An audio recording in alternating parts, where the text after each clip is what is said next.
what you mightn't know, certainly I didn't know it before I began studying it, was that creative people all use their brain in the same way. What we create is totally different, but that's for some other reason that we'll talk about.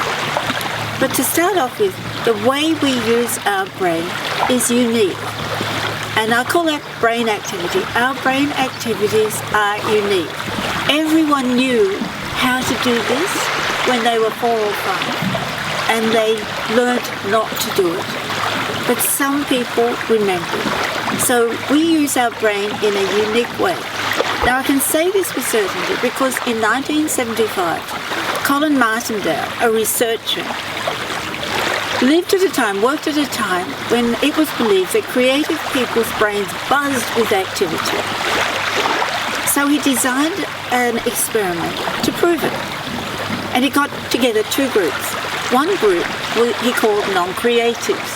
It'd be very hard to get a group of people today like that because it's fashionable to be creative. It wasn't then. And the other group were proven professional creative people. Artists, poets, musicians, composers, songwriters. And what he did was he gave them 2 tests. One was an IQ test and the other was a word association test. And he watched how they performed, and what he was intent on proving was that creative people's minds buzzed with activity. Okay, but he found something very different, and that's really important for your creativity and mine. So, I'm going to draw it for you.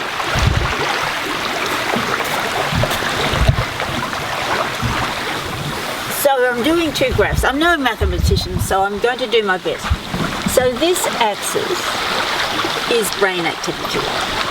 And this axis is how far into the brain people's thoughts reached.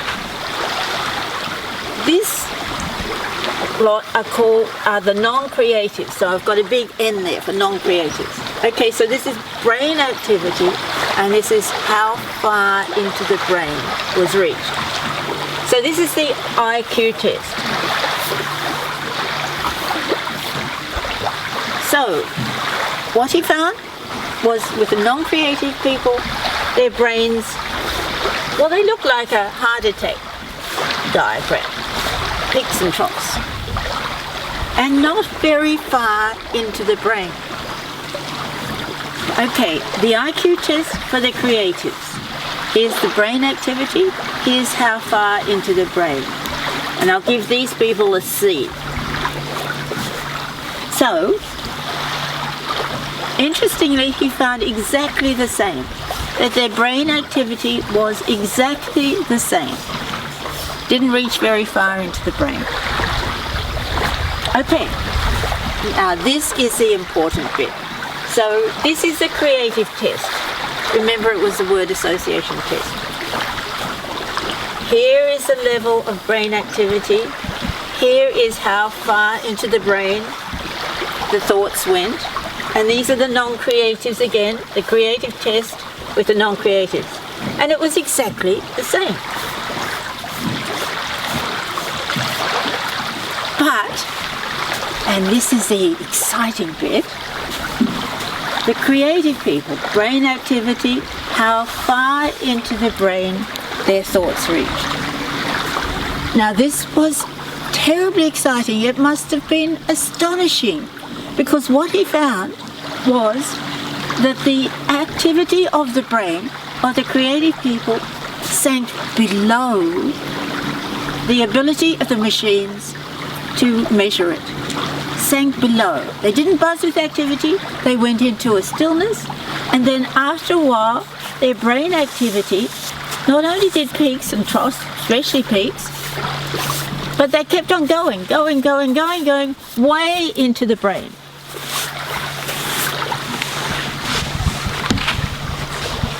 So what is important and why it's important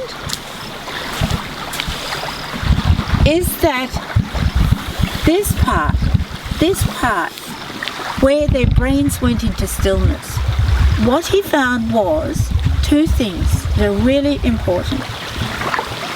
Their thoughts were far-reaching. They used much more of their brain. But there's something else that's really exciting, and not many commentators have talked about it. I found a young researcher, Liane Gabora, a new young researcher, and she pointed it out. It had been left unnoticed for 50 years, and it's terribly important to us. So what she pointed out was, not only did he say that the creative people use far more of their brains, but at that moment, possibly because they'd gone into this stillness, subliminally they became far more stimulated, far more responsive to everything going on around them. They noticed all sorts of little details that they wouldn't have noticed before. And why that is important is that, and we're going to talk more about this, creativity depends on your memory, depends on how rich your memories are, depends on how many associations and connections there are. Nancy Andreasen, another researcher who studied the brains of major creative brains in America, she found that the creative people, the highly creative people, like Kurt Vonnegut, for example, seem to have very rich associations. And it makes sense that the rich associations came because those people were subliminally responsive to all sorts of stimulation that they didn't notice. But their brains, she said, were very rich in associations, unusually rich. And so this justifies you, if you're a dreamy sort of person, you go around the world gaping with your brain in a sort of stillness. What you're doing is working. You're working creatively. You're taking in a whole lot of stimulus that you wouldn't have if you had not had that openness, that stillness. So you're making your brain rich with associations. And when your brain starts to become rich in associations, what she found happened was the creative people, their brains just became buzz, buzz, buzz, buzz, buzz. The associations, it was like it was a self-enclosed system.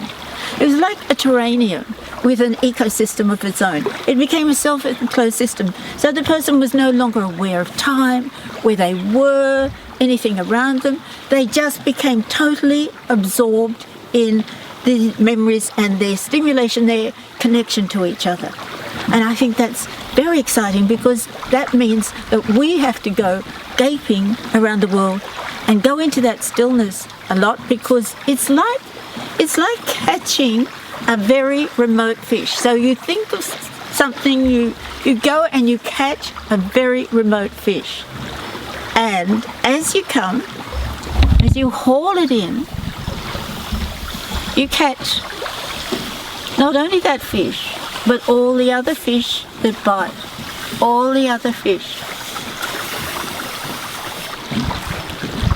And so what you end up with is a fish like the world has never seen.